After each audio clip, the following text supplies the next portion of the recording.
It's important that any control architecture is able to connect to a wide variety of third-party devices. On the backbone level, we use Ethernet IP for sure, but we have various solutions to connect to third-party devices and instrumentation and so on. What we can see here are some examples of different third-party devices which are connecting in through a variety of different field bus systems. On the top here we have an energy monitoring meter which is connected up on a Modbus serial connection. On the same panel here we have a Krone temperature transducer which is actually physically connected up on a HART protocol connection.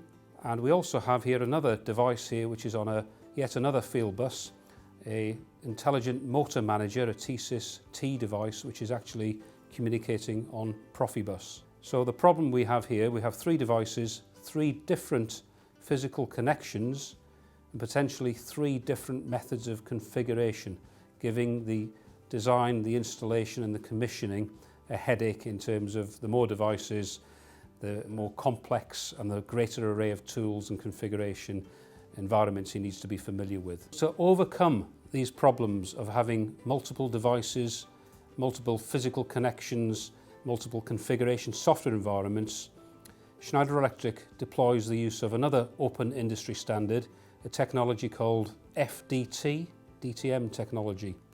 And what that effectively provides is a unified configuration environment, regardless of manufacturer of device, regardless of the physical connections that we've just described, and regardless of the configuration softwares.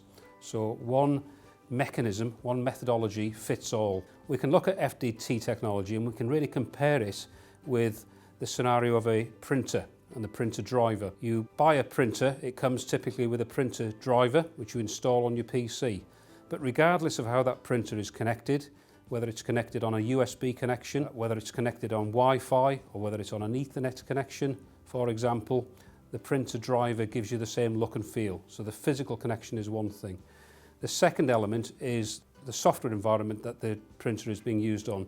Whether it's on a Windows PC or an Apple PC or a Linux operating system, again, the same principles apply. The printer driver gives you the same look and feel regardless of the environment. FDT DTM gives you exactly the same thing in the industrial automation world. The printer driver is effectively a DTM file which the instrumentation or the industrial device manufacturer will supply, and that will provide you with the same suite of tools as we've seen on the printer driver. Regardless of network, regardless of physical connection, you have one common user interface which ultimately very much simplifies design, maintenance and commissioning.